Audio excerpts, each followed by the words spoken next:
ter acesso para deixar para eles depois, tá, Luana e Pedro? Professora Amabilis. Oi. A Gabi já entrou? Entrou agora, tô vendo aqui. Tá, vou procurar aqui a janela dela. Tá, obrigada, Wagner. Aí, só lembrando que quando forem falar, por favor, dizer o nome por causa da Gabi, tá? Que o Wagner é o tradutor dela. Ah, tá. Em Libras. Perfeito. Vocês não precisam, porque né, são os convidados, já estão sabendo. Pronto aí, Piscaia? Então, nessa terça-feira, 2 de junho de 2020, em tempos difíceis de isolamento social, é uma boa sorte que possamos ter conosco Luana Reiter e Pedro Benaton, do Erro Grupo, como presenças que se marcam aqui como um respirador. Luana e Pedro, sejam bem-vindos. Aqui estão as professoras e professores do Colegiado de Artes Cênicas da FAP e alunos do 1º ao 4º ano. Nesse livro de vocês, Poética do Erro, Registros, que está disponível na biblioteca da FAP, para mais tarde, quem quiser consultar. Diana Taylor diz que o Erro Grupo iniciou seus trabalhos em 2001 na cidade de Florianópolis, com intervenções em espaços como ruas e praças, realizando ações cotidianas que questionam a natureza do cotidiano em si. Mas eu prefiro a versão de Victor da Rosa. A rigor, o Erro Grupo nasceu de uma greve no ano de 2000, durante a paralisação na UDESC, que durou 100 dias, nos quais alguns alunos de artes cênicas e visuais passaram a desenvolver estratégias de divulgação na greve fora dos muros da universidade, e também ocuparam o hall da reitoria por mais de 20 dias, com uma série de ações performáticas e políticas no centro da cidade. E, segundo Rosa, a ocupação seria um dos tantos procedimentos nas práticas do grupo. Pontua ainda o deslocamento, a saída da universidade para a ocupação da cidade, como uma espécie de greve fora da greve, para se pensar a crise das artes. André Carreira fala sobre as intervenções do grupo como sendo uma cena do real, entendido como material que conecta os sujeitos participantes do acontecimento cênico. E o erro como procedimento, considerando o espaço inóspito e imprevisível que é a cidade. Teatro ambiental que tem no espaço social a sua força criadora. Stefan Baumgarten define as ações como para-realidade. E a Luana lembra da Sala Catedral do Futuro, de Ápia, uma sala acolhedora das mais diversas manifestações de nossa vida social e artística. Manuel Delgado traça um paralelo com a precariedade de toda a ordem social. O Pedro destaca um trecho da ação intitulada Desvio. Toda a cidade participa da história. Me surpreende que ela ainda não. Entre os tantos trabalhos do erro estão Desvio, Escaparate, Churrascão 1, 2, 3, 4 e 5, Formas de Brincar, Azar, Enfim, um Líder, Protesto Portátil, Porno Suspense, Jogos da Babilônia, Festa Fora da Festa, Cultura Fantasiada, e Jogo da Guerra, entre outros. E nesses trabalhos se pode pensar em parâmetros de normalidade, modos coletivos de tomada de decisões e posicionamentos na esfera pública, ações simultâneas com multiplicação de perspectivas, espetacularização da presença no cotidiano e a fusão com o ficcional. E tantas discussões que se sobrepõem que nos vemos numa enroscada. Selecionar algumas para esse breve encontro. Nas conversas do nosso grupinho da Presença Instável, Morgana, Lida Flor e Henrique Augusto, Gabriel Dória, alunos do 2º ano, Paulo Biscaia e eu, e a professora Sueli, convidada para nos ajudar com a mediação, pensamos em começar pelas estratégias de aproximação para a participação do espectador, espectadora, nos eventos, acontecimentos, tão diferenciadas nos processos de vocês, e também as diferentes formas de presenças. Depois, sobre as estratégias do processo de criação em balcões de broça durante a pandemia. E antes de passar a palavra, eu gostaria de dizer que está entre as coisas mais bonitas, certamente, a oportunidade de acompanhar os diferentes estágios da vida de alguém, de algum grupo, de acompanhar o amadurecimento. A presença de vocês aqui não está separada da lembrança daquele jovem, daquela jovem, tão irreverentes, tão cheios de vida, de sonhos, que eu encontrava nos corredores da UDESC. E agora, revendo as obras do erro, fico pensando mesmo na grandeza da vida. Em nome do Colegiado de Artes Cênicas, muito obrigado por terem aceitado o convite. E vamos lá. Fiquem à vontade. Nossa, obrigada, Amabilis, por essa apresentação incrível. As melhores apresentações que nós já tivemos. Eu falando de passar fotos do livro e tal, você tinha já feito toda uma pesquisa. E, bem, você, né, já acompanha o nosso trabalho há muito tempo.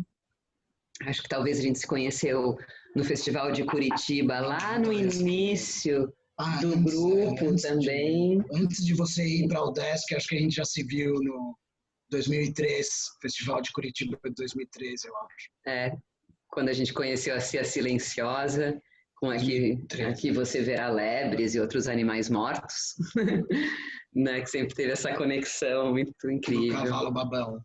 Isso, no Cavalo Babão. Nós conversando, nós pensamos em falar um pouco de um dispositivo que ao longo do grupo nós fomos usando de diferentes formas, que é o carro de som, que convém falar que está associado o dispositivo a uma estratégia de invisibilidade e deslocamento na cidade, deslocamento óbvio do carro pela cidade, mas a invisibilidade em se apropriar de suportes que estão no cotidiano, que estavam no cotidiano da cidade, que nós nos apropriamos para fazermos algumas experiências. E isso se relaciona com a proposta que você fez, né? Agora, da gente falar um pouco das estratégias de aproximação do público, né? Porque quando a gente está lidando com a invisibilidade no espaço público, com o deslocamento de alguns elementos que já são cotidianos, que já são assimilados pela plateia, a gente consegue, então, chegar mais próximo e ter uma relação diferente. É claro que o espaço do teatro de rua, ele, se você não faz uma demarcação espacial, como muitas manifestações teatrais o fazem, né? Que por mais que seja um espaço de todos, tem o espaço do artista delimitado dentro da cidade, o espaço da cena. A gente tenta diluir essa demarcação para conseguir um contato mais direto e menos, não sei como, menos convencional, o consciente ao espetáculo, com menos fruição das convenções teatrais que às vezes o público, mesmo estando na rua, carrega desde a sala, né? Como o público é formado para como deve se comportar vendo teatro, e nós, lá desde o início, não nos interessávamos muito nesse aspecto convencional do estar vendo algo, de estar assistindo alguma peça. Acho é importante falar que nós temos uma influência tremenda do Augusto Boal, né? Não é à toa que uma das estratégias do grupo é a invisibilidade. Tivemos uma experiência logo no ano 2000, com a greve de teatro invisível, né, com o Boal de teatro do oprimido, de fazer teatro fórum, todas essas práticas boalescas, se pode falar assim, vieram no momento da greve. Então, acho que o grupo, mesmo com quase 20 anos, nós sempre retornamos ali ao momento, como você falou, de estar jovens, irreverentes, de tentar entender o que era aquele início, onde existia uma paralisação das aulas, e o grupo foi formado nesse interstício. Foram 120 dias, então foi um momento que o grupo, assim, as pessoas, os estudantes estavam órfãos mesmo de ir para a universidade, de ir para a aula. Íamos para a universidade para ter contato, e esse foi o momento que aflorou o grupo. E até fazendo um paralelo com o carro de som. Na greve não tinha estrutura. Essa greve do ano 2000 ela foi feita muito com a força estudantil do diretório. Então ficava aquela ideia de ter uma verba para ter um carro de som, ou uma verba para ter um trio elétrico na rua para divulgar as pautas da greve. E talvez, agora pensando, veio com a primeira peça que nós fazemos com um carro de som, foi O Segredo, a Arte de Manobrar, que é uma ideia da Luana, inclusive, em 2002, numa exposição. Mas daí a gente já está passando para o segundo tópico. Sim, qual é o primeiro, Amáveis? Fala aí de novo, mas o primeiro é estratégias de aproximação do público. Tá bom. Segunda são esses tipos de apropriação, não é? Tá. Como vocês preferirem, tá indo bem.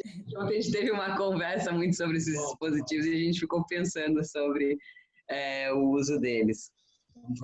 Não, mas acho que isso é interessante. Só para fechar para os estudantes que talvez não conheçam o trabalho, talvez não entendam muito bem como que é a prática do erro, e de outros artistas, né, que trabalham com esse espaço liminal.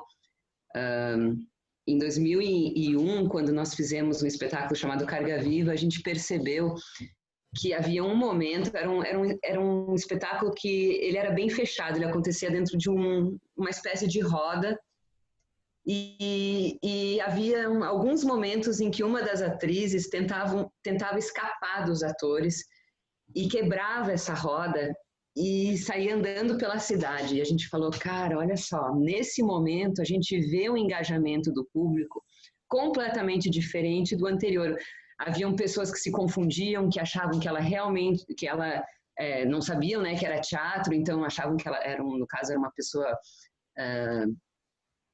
que estava em surto psicótico, e eles achavam que essa pessoa realmente, né, precisava de ajuda, e ofereciam ajuda, e a gente achou que isso era algo interessante de se trabalhar com esse tipo de reação. Aí que o teatro invisível ele começou a ficar muito forte também no trabalho do grupo. E nesses momentos o público convidado era o que denunciava as pessoas que eram teatro. Então, esse jogo da atriz estar invisível, o teatro, a teatralidade da atriz não ser tão reconhecida, pessoas se confundirem e pessoas que estavam ali esclarecerem para as pessoas o que era, para nós entrava num debate, num fórum diferente do Boal. É importante dizer que a gente, né, foi tentando expandir isso, não copiar o teatro do oprimido, mas sim fazer estratégias nossas, mas isso nos atraiu muito. É legal que a Luana lembrou disso. Discussões que aconteciam,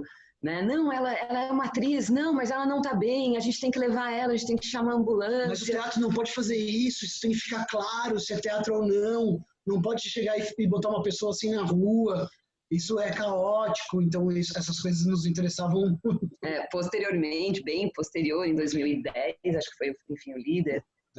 2007, a gente tem um caso que foi muito marcante para nós, que o espetáculo um espetáculo de 3 dias em que a gente espera um grande líder mundial, um líder anônimo que vai chegar, e o espetáculo todo ele é a preparação da cidade para a recepção do líder. E ele vai ganhando níveis de teatralidade. Então, no começo ele é muito invisível, no segundo dia a gente já começa a fazer algumas coisas que as pessoas estranham, e no terceiro dia ainda mais. Uma das nossas apresentações no terceiro dia, que era justo quando o líder ia chegar, às 7 horas da noite, umas 2 horas antes, caiu uma chuva, mas era uma tormenta? Uma tempestade. E a gente falou, não, a gente não pode parar, o líder vai chegar na chuva, né? Não é por causa de uma chuvinha que a gente não vai receber o nosso líder, nosso salvador. Então a gente foi para a rua e uma senhora se aproximou do Pedro e falou, o que está acontecendo? E nesse dia o Pedro já falava, não, é uma peça de teatro. E ele falou, é uma peça de teatro, eles são atores. E ela falou, não, eles não são atores, você está mentindo para mim, porque atores não ficam na chuva. Atores não pegam chuva. E realmente estava muito esvaziado, não tinha ninguém. Não tinha ninguém, éramos só nós na cidade. Estávamos fazendo para nós mesmos, na chuva. Eu achei que você ia contar outra coisa do Enfim o Líder, porque numa das apresentações, uma anterior, também o líder estava chegando e nós estávamos há 3 dias nessa situação, nesse acontecimento, e uma evangélica, ela invadiu o espaço, porque não existe... Bom, ela estava ali no espaço e ela começou a destruir a decoração desse líder e agredir os atores com tapas mesmo. E jogar o microfone no chão. Realmente estava muito, muito nervosa, nós não sabíamos o que fazer com a pessoa e fomos tentando lidar com isso. Bom, foi um fracasso total essa chegada do líder dessa vez, né? Porque ela ficou colocando um mantra que o líder era Jesus, e ela só falava Jesus e a gente não conseguia nem argumentar com ela, né, ou trazer ela para a cena, fazer alguns jogos improvisacionais para colocá-la junto, para jogar junto. Não tinha jogo ali, ela negava o jogo, e nós ficamos muito tristes nesse dia, porque a invisibilidade tinha se voltado contra nós, porque a gente não podia falar, calma, assiste aqui, é uma peça.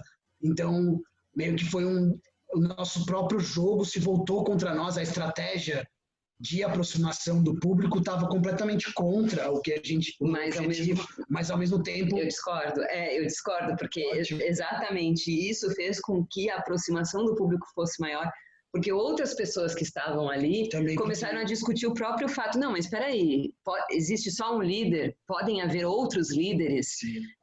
Por que você não dá espaço para que a gente possa ver outro líder? Então, houve uma discussão, o público, na verdade, tomou conta dessa apresentação. As pessoas tomaram conta. E isso nos interessa muito. Inclusive, o nosso penúltimo trabalho foi debate público, o 23º debate público, que é justamente a estrutura de um debate. A gente coloca cadeiras em círculo, e o debate é sobre a bandeira do Brasil e a frase que deveria estar escrita na bandeira do Brasil. Então, a gente tem pessoas que se inscrevem, elas podem se inscrever como elas mesmas, assim como personagens históricos importantes, como Malcolm X, Lula, Brizola, Nicolás Maduro. Maduro. Você podia olhar os crachás e escolher alguém para representar essa pessoa e representar a ideia dela, né, fazer um discurso em nome dela. Lembrando que nós estreamos esse trabalho em 2016, no ano do golpe. Então era um momento que nós queríamos ouvir as pessoas e falar sobre o Brasil, e entender algo que estava acontecendo, porque nós não nos sentíamos aptos a dar alguma diretriz, a gente queria ouvir mesmo, medir mesmo os discursos na rua das pessoas. E questionar essa representatividade, né? A representação e a representatividade. Mas, no caso, esse espetáculo, ele era feito todo pelo público, porque a ideia era que realmente as pessoas... Claro, a gente tinha 4 ou 5 atores que estimulavam o debate, né? Entravam no jogo, mostravam como se jogava, mas com a intenção de realmente entregar isso para o público e que o público fizesse o espetáculo, que a gente pudesse simplesmente sentar e assistir o que está acontecendo. Então, nesse debate, a gente fazia uma votação, cada pessoa tinha que sugerir uma frase para a bandeira do Brasil, as sugestões eram anotadas, no final nós fazíamos uma votação e escrevíamos, né, enquanto acontecia tudo isso, eu costurava uma faixa por cima das palavras ordem e progresso, e no final a gente escrevia, então, a frase que havia sido decidida nesse debate público.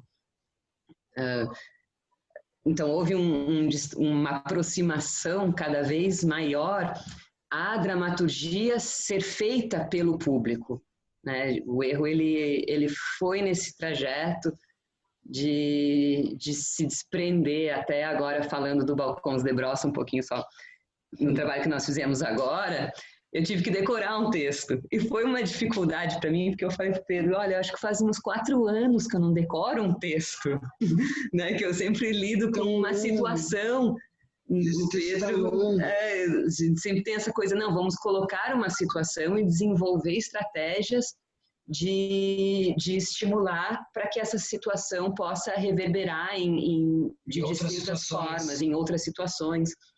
E acho que é isso, com essa ideia da situação, que eu acho que também vem uma influência da Internacional Situacionista, bom, que os alunos podem pesquisar melhor depois, mas é um coletivo que é internacional, não é só pelo nome, tem pessoas da Algéria, Itália, Espanha, tem da Holanda, tem da Inglaterra. Em 57 o grupo começa e acaba em 72. O grupo, nessa greve, voltando lá à greve, como nós interagimos muito com estudantes de artes visuais, estudantes de história, geografia, e nós, estudantes de artes cênicas, o grupo ele é meio que formado nesse diálogo ali em que cada um foi trocando referências. Aí, assim, grosso modo, não é querer achatar, mas os artistas visuais, os estudantes, falavam que o teatro era muito falso, que tinha muita representação.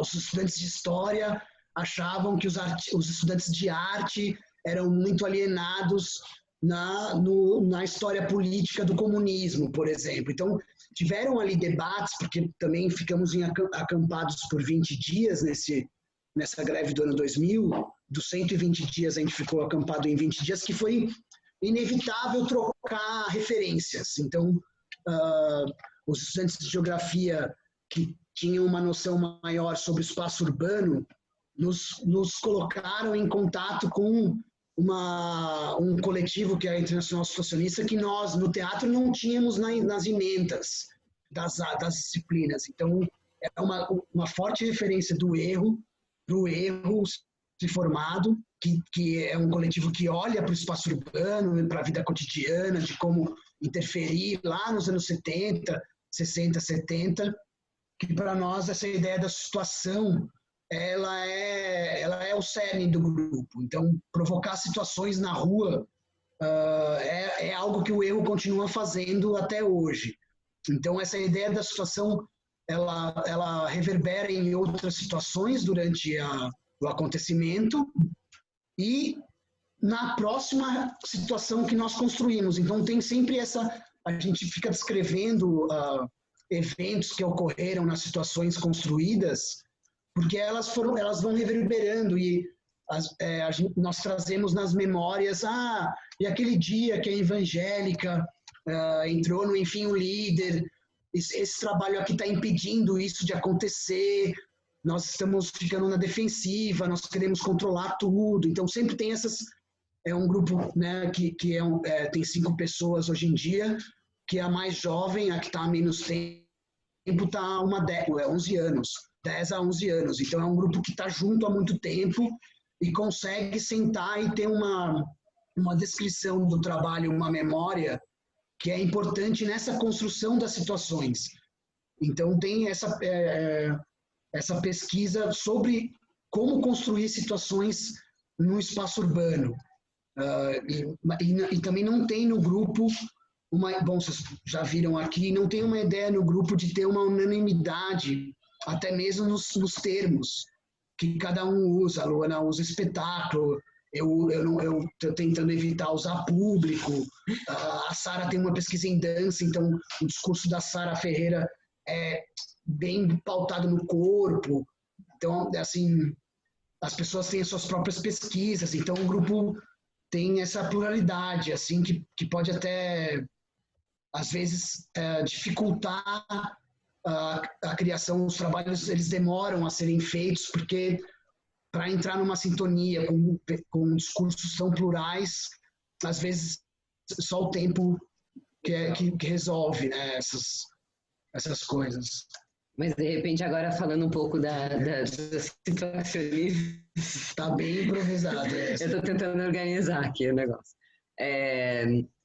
Do situacionismo e das influências do situacionismo espaço urbano, a gente faz muitos exercícios nesse trabalho de criação, né, no processo de criação, de observação da cidade, onde a gente pensa em coisas como, principalmente, em apropriação, né? O que a gente pode se apropriar da cidade, o que a gente pode ressignificar do cotidiano da cidade. E uma das coisas que nós observamos, observamos já a questão do marketing, dos panfletos, então temos peças que usam muito flyer, lambi-lambi, vitrines, lojas, né, de colocar o público dentro da loja, ou de colocar uma atriz microfonada pedindo crédito num lugar de crédito, enfim. Uma das coisas que nós observamos foi o uso do carro de som, que a Amabilis tinha comentado, né, do interesse de falar um pouco sobre esse trabalho, não só o autodrama, mas outros trabalhos que utilizam o carro de som, porque isso é uma tecnologia que é possível, né, que possibilita um teatro hoje, né? A gente poderia fazer um espetáculo de carro de som hoje, dentro de uma quarentena, digamos. Poderia ser uma... Não sei se está tendo aí agora carro, se vocês escutam, porque em Florianópolis tem muito carro de som, e nós recebemos um vídeo no Rio de Janeiro de um carro de som falando, é o coronavírus, tal, fiquem em casa, e as pessoas circulando na rua. Então, assim, não sei se aqui... A gente tem visto em alguns lugares do Brasil, mas em Curitiba ainda não. Sim. Aqui, por exemplo, tem... Eu estou numa cidade de Valquíria falando. É só para contar que eu estou numa cidade do interior, na casa da minha mãe. Então, aqui passa todos os dias. A prefeitura tem um carro de som que passa. Estamos em situação de risco por conta do coronavírus. Não sai de casa, se saírem use máscara. Então, passa todo dia no mesmo horário. E a gente já está até acostumado com ele. A moçada está dizendo aqui que em Palmeira também.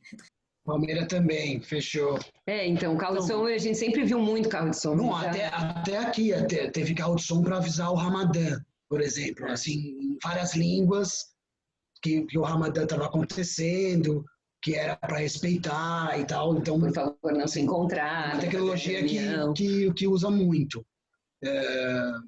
bom, vindo da greve, o carro de som é uma tecnologia para fazer política, então teve esse desejo, logo em 2003 a gente já começou a usar e faz, acho que o carro de som existe em uns 6 trabalhos nossos, né? Mas essa estratégia da apropriação, ela é inicial ao grupo, quando o grupo começa a ir para a rua e observar a rua e ter desejos de ter a posse, a propriedade de alguns lugares que não eram exatamente públicos para o grupo.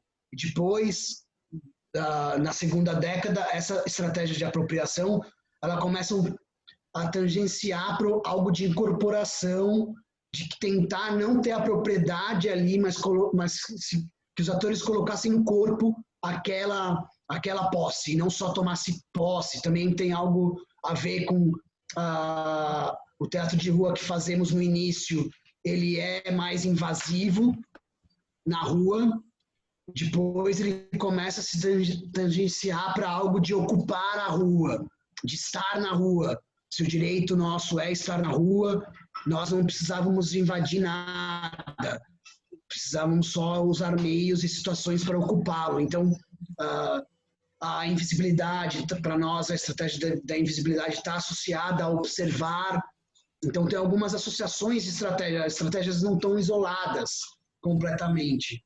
E, bom, o carro de som chega num ápice que a gente faz uma peça só com carro de som, que chama Autodrama. Em 2010. Nós pegamos nossos próprios carros. Importante dizer. E a questão da precariedade aí. Nós não tínhamos recursos para ficar alugando 4 carros de som e usando, né, por 10 apresentações. Nós conseguimos uma maneira com o Michel, que trabalha mais com materiais tecnológicos, de colocar uma corneta junto ao motor dos carros. E também porque era mais interessante do que ter o carro de som propriamente. Então, a gente tinha um carro de som por apresentação, mas a gente também tinha carros que falavam e você não sabia de onde que vinha isso. Carros particulares que as cornetas ficavam dentro do motor. E a peça ela era um texto que eu e o Pedro construímos, que misturava Corpo Santo com Macbeth, com Fonteverrumna. O Lope de Vega. E era, basicamente, a gente separou 4 personagens, que eram um pai, uma mãe, uma filha e um narrador, né? E os carros, eles tentavam fazer movimentos e sons muito humanos e textos muito humanos, discussões muito humanas, enquanto eles ocupavam uma quadra de um espaço público. Cada carro era um personagem. Cada carro era um tinha personagem. O carro pai, o carro mãe, o carro filha e o carro narrador. E também, bom, com diversas observações, isso não é novo, mas nós precisávamos fazer observações, vimos que os carros tinham direitos mais do que os pedestres. É algo óbvio, mas o grupo foi observando isso e chegou num ápice que nós percebemos que para parar o trânsito, se nós quiséssemos parar o trânsito, era através de carros, já que éramos só 6 pessoas na época, não íamos conseguir parar com nossos corpos, então um carro, num determinado momento da situação, ele fura o pneu, o outro carro quebra e começa a acontecer um congestionamento. A gente apresentou em São José dos Pinhais, que estava muito vazio a rua, então não aconteceu muito congestionamento, mas em Curitiba nós apresentamos ali em frente ao Café do Teatro, onde tem uma intersecção que acho que foi mais interessante, porque tinham mais carros e tinha mais gente. E a gente estava pesquisando justamente, né, como que o corpo do ator poderia ir para outras mídias. Acho que isso é interessante se falar agora, né, nessa situação atual, onde a gente está impedido de ter esse contato presencial, pelo menos em números grandes, né? Aí não sei como é que está no... Os teatros estão fechados aí. Estão fechados, né? Mas na rua tem um número máximo de pessoas que podem se aglomerar? Não, teve manifestação ontem. Aí, Não tem, não tem. Inclusive, a gente agora está tendo reabertura de shoppings aqui em Curitiba, né? Que era uma das poucas cidades que estava segurando um pouco mais e com menos casos, mas agora não sei o que vai rolar. Eu acho que aí é até mais bonito ainda e mais difícil, né? Porque vem de uma conscientização da classe em parar os seus trabalhos para respaldar um confinamento. Né? Ao invés daqui que foi regrado, não pode eventos de mais de 200 pessoas na rua. E eu acho que fica mais difícil, mas eu acho que dá para... o desafio, eu acho, é tentar usar a imaginação para além do plasma da tela. O grupo, o Erro não fez nenhuma obra, nenhuma live, não colocamos obras na íntegra na internet, temos filmagens na íntegra de peças, o que temos está no canal do YouTube, então não tivemos essa ação de começar a encher o nosso canal de YouTube de peças do passado. Tivemos fortes discussões no grupo,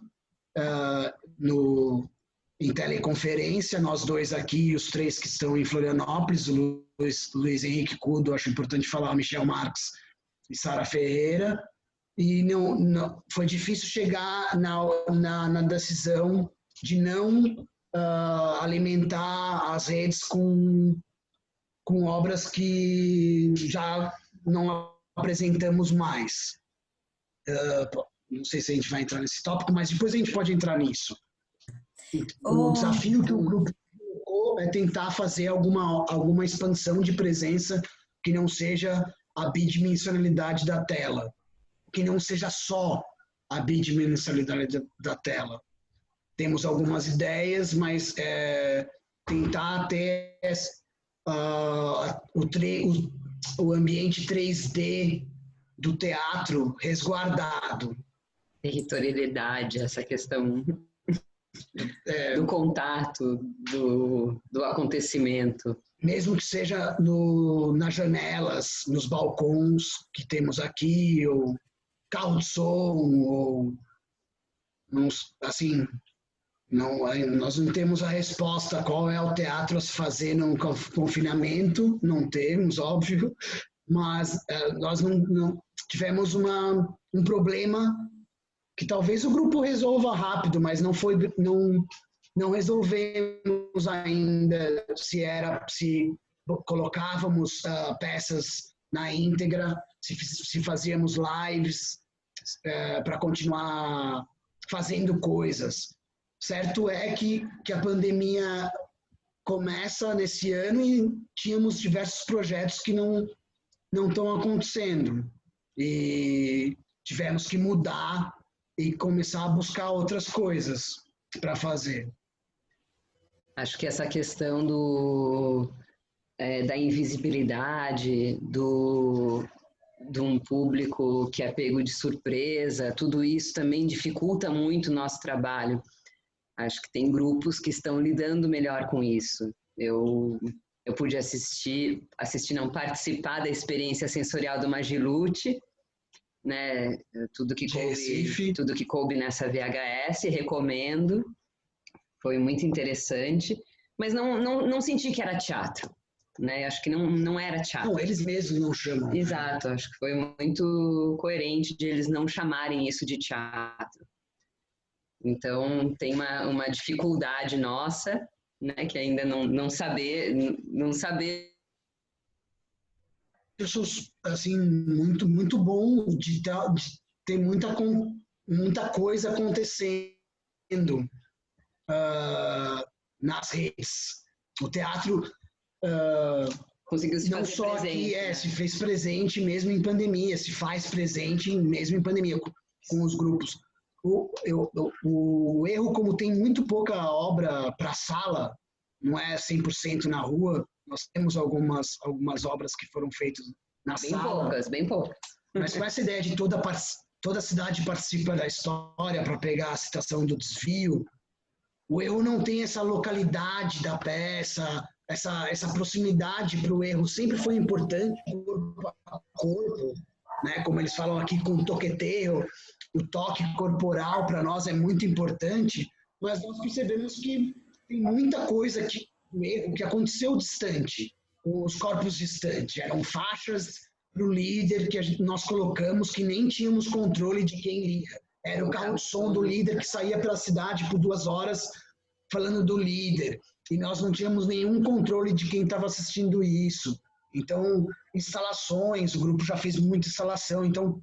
Carta, a gente já trabalhou com cenas via carta enviadas. A primeira cena do desvio eram 1.500 cartas enviadas, cartas registradas, enviadas para as pessoas com o primeiro monólogo da personagem chamada Contra-Atriz, que a Ana Paula fazia. Então, assim, tem esse, mais uma vez, é uma influência das artes visuais que o grupo tem lá na greve, que nós nos incorporamos como estratégias de presença corporal, de ampliação de presença corporal dos atores. Do corpo. Inclusive, no desvio, ao mandarmos 1.500 cartas de um monólogo de uma atriz que fala de morte, na época, em 2006, nós nem pensamos, mas colocamos o endereço da própria atriz, para ficar mais real. Teve uma família que pegou o carro no domingo com o filho, tudo, para bater na porta dela para falar, olha, eu recebi essa carta, eu quero saber do que você está falando, o que é isso. A Polícia Civil bateu na porta dela e nós, nossa, por que a gente foi botar esse mesmo endereço? Com essa ideia não, tem que ser a atriz, a remetente, porque é a atriz que está mandando.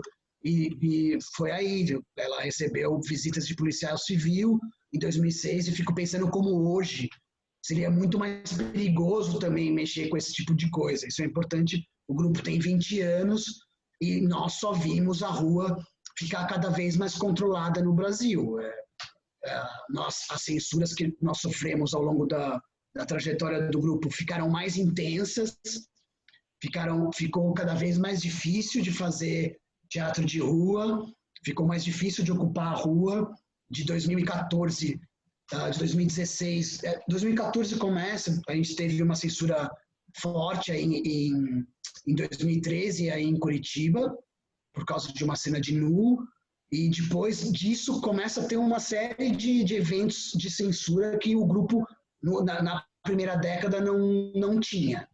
Nenhuma. Assim, zero tentativas de censura nos primeiros 10 anos, e daí começa ao ponto de, no ano passado, nós quase não conseguimos fazer uma peça que era esse debate das pessoas na rua, uma peça que nós consideramos super inofensiva na questão espacial e de invasão e né, da teatralidade da peça, muito calma, muito tranquila, então, e quase não conseguimos fazer. Então, também vem aí uma dificuldade que eu acho que os jovens enfrentam, que nós precisamos falar, que o grupo é fundado em 2001, o Lula assume em 2002, então nós pegamos um momento de uma quantidade enorme de recursos federais para experimentos mesmo, e uma facilidade que hoje não existe. Uma liberdade artística. Uma liberdade de expressão, uma liberdade artística, uma liberdade financeira. Nós tivemos diversos editais estatais que nós ganhamos ao longo dos anos, que facilitaram tremendamente o grupo chegar até aqui. Porém, vendo agora de 10 anos para cá, a precariedade sempre foi algo que o grupo lidou. O precário da rua mesmo, de estar na rua, não só a precariedade do grupo financeira, mas a precariedade do espaço urbano, né, da cidade, a precariedade da cidade. Então, como é algo que o grupo sempre lidou com os nossos limites para provocar os acontecimentos, limites do próprio espaço das pessoas, nossos limites. As próprias extensões do corpo, né? As extensões corporais que nós fizemos, para quem lida com tecnologia, são tecnologias muito precárias, né? Um carro de som, uma carta registrada, um flyer dado, né? Um folheto. Então... O grupo teve uma sede por 2 anos, quando nós ganhamos o Petrobras Cultural, manutenção de grupos via Lei Rouanet. No minuto que acabou essa verba, nós tivemos a decisão de abandonar a sede, porque percebemos que tinha uma estrutura ali, que nós éramos muito mais precários para manter uma estrutura daquelas, nós íamos começar a trabalhar para manter a estrutura. Então, tiveram certas decisões que foram muito difíceis, mas que nós achamos que agora nos tornam um pouco meio baratas. Assim, pode acontecer muitas coisas, o grupo sobrevive, porque não tem nada. Se você não tem nada e faz com que tem, a probabilidade de não tirarem de você, né, as coisas que você acha que vai ter, fica menor. Então, foram decisões meio inconscientes aí, mas que nos ajudam a nos manter. O Pedro e Luana, só uma perguntinha. Nesse universo que vocês falam sobre... desculpa, só retomando a ideia da censura. A censura que foi se estabelecendo no percurso, né, dos últimos 10 anos. E vocês projetam algum tipo de censura para essa prática que inclua, né, a tecnologia?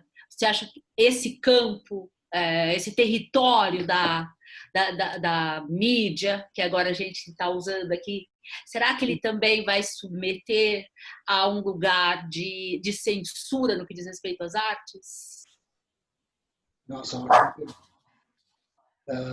bom, eu sou pessoalmente, tá? Super paranoico com a internet. Ele não quis instalar o Zoom no computador dele, nem no celular dele. Eu sou muito paranoico. Tem gente ganhando muito dinheiro com isso, Sueli. Acho que é certo. Gente ganhando dinheiro com teatro, nossas costas, definitivamente. As coisas do erro estão no YouTube. Nós não ganhamos nada para aquilo, porque não temos aqueles tantos de inscritos e blá, blá, blá e tal, não monetizamos. As lives via Instagram. As lives, eu acho que grandes corporações aí só um que devem estar se desfastelando, assim, deve estar sendo um banquete enorme de quantidade de dados que nós estamos colocando. Desculpa, eu acho que é a Ana Fabrício que está com o microfone ligado, Ana. Nós estamos cortando? Não, é que estava tendo uma interferência e daí eu acho que era do microfone dela. Pode ser às 8 horas toca aqui a buzina dos barcos do porto e daí são 8 horas agora, eu acho que é isso que vocês talvez pensaram, será que não? Bom, de qualquer forma o Instagram ele não permite nu, né? O Instagram acho que não permite nu, a gente já teve uma foto censurada lá em 2019, caiu a conta, e eu falava, não, você vê, não pode ficar divulgando essas coisas aí, o nu... A Luana teve uma postagem no Facebook que ela escreveu super mas isso lindo. Não, mas eu acho que não é isso que... Bom, censura. Sim, censura não, igual. Tudo bem. Mas você diz censura de investigarem nós e CNI, numa eventual ditadura, irem atrás da gente? Eu estou pensando também, né? Assim, será que a gente pode entender esse espaço desse teatro que pode ser filmado ao vivo, enfim, também ele passar por uma perspectiva de censura, ou nós estamos num espaço livre que nós estávamos perdendo na presença? Nós perdemos a presença. Bom, talvez meu discurso é muito old school, mas eu acho que é super censurado. O espaço da internet é muito mais censurado do que a rua, na minha visão de velho. Eu não vejo muito o algoritmo não é algo... o Facebook, o Instagram, eles não divulgam, o Twitter, eles não divulgam a lógica do algoritmo. Já tiveram processos nos Estados Unidos para o Facebook divulgar qual é a lógica, qual é o critério de um algoritmo para outro, eles não abrem esses códigos de qual é qual é a lógica que a minha divulgação, a minha live vai bater em você, qual é a fórmula matemática que faz com que você entre em contato com algo. Acho que as nossas bolhas, vamos falar em bolhas então, são bem mais fortes na internet do que na rua. Na rua, eu saio na rua, olho pela janela, não preciso nem sair, vamos pensar em confinamento. Eu olho pela janela, eu já vejo coisas fora da minha bolha. Tudo bem, é a bolha da minha janela, é um frame ali, mas coisas podem passar ali que na minha timeline, eu não sei se estou seguindo as pessoas erradas, não passa. Eu vejo as mesmas pessoas, as mesmas coisas, pessoas que falam as mesmas coisas que eu estou falando. Não sei se eu estou te respondendo. Claro. Eu, por exemplo, eu tenho uma tendência em achar que a reunião de corpos, essa comunhão que o teatro propõe, né? Acho que isso gera acontecimentos muito mais imprevisíveis e que são muito mais perigosos, digamos, do que o que pode ser feito pela internet. Eu tenho uma tendência a me distanciar do que eu vejo. Eu posso ver um vídeo de uma pessoa falando algo numa live que é revoltante e tal, mas a tendência, assim, disso passar para que eu tome uma ação nesse exato momento, acho que essa explosão exato do momento, ele se perde muito. Eu acho que o teatro, há uma preocupação com o teatro pelo seu caráter de acontecimento, que pode levar ao que nós não sabemos, né? Então, nas experiências do erro, por exemplo, a gente já teve pessoas no meio do espetáculo falando: vamos fazer xixi no banco, vamos fazer xixi no banco. Foi todo mundo fazer xixi no banco. Eu vou cuspir no banco, eu vou jogar não sei o quê, eu vou quebrar uma pedra do chão. Então, isso acontece ali no calor do momento. Nós somos muito dependentes disso também. O teatro do erro está muito dependente disso. Talvez seja um exercício nós tentarmos outras coisas também. Talvez por causa da rua fica meio antiquado falar contra a tela, o 2D, a bidimensionalidade da tela. Porque trabalhando 20 anos na rua, talvez ficamos viciados nesse corpo a corpo, nesse espaço aberto, nas pessoas se tocando, as pessoas pelo menos se vendo, o corpo inteiro. Vocês nem estão vivendo o corpo aqui, inteiro. Por exemplo, a gente tem, deixa eu ver, 32 participantes e eu estou vendo a Valquíria, a Sueli, Ana Fabrício Tapeta, Matheus, Luísa. E parou por aí. Quem são todos os outros, né? Isso, se nós estivéssemos juntos, a probabilidade de eu estar olhando no olho de cada pessoa aqui, até vou mudar aqui um pouco para ver se e das pessoas falando, enquanto eu estou falando, tem outras pessoas comentando. O momento se perde. As coisas acho que são mais controladas. Mas é legal falar que isso é uma opinião nossa, porque, por exemplo, nossa filha de 14 anos, ela viu uma peça comigo aqui, que um diretor daqui, o Roger Bernard, fez, que era um bot, esses que, né, um robô, que falava as obras completas do Chekhov, obras completas do Beckett, obras completas do Shakespeare. Você falava com ele, ele te mandava uma frase, você entrava num diálogo, né, com todas essas obras ali no servidor. Você podia, por 7 dias. Dependendo da pergunta que você fazia, associava o algoritmo lá e ele te mandava uma resposta de alguma peça, como se fosse uma pessoa falando com você, né? Mas estava claro ali que era um bot. E eu achei a ideia horrível. Eu falei assim, meio displicente: você quer ver uma peça aí que você fala com o robô? E ela: nossa, ele é um gênio. Esse cara é um gênio. Ela falou assim, daí, e ela viu ali, durou 15 minutos. Ela ficou ali 15 minutos e ela adorou a experiência. 15 minutos, ela gostou. Eu vi por mais tempo, fiquei ali vendo outras pessoas, tentando reconhecer o Chekhov, tentando reconhecer Beckett. Vi umas rubricas que eu achava hilária. né? Umas rubricas bem shakespeariana, chove sem parar, chove mais, continua chovendo.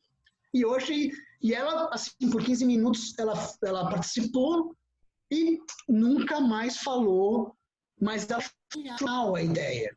E eu achei horrível. Então, assim, é difícil também falar com 41 anos contra uma tecnologia que para essa geração que está aí, pode ser exatamente uma solução e eu não estou enxergando.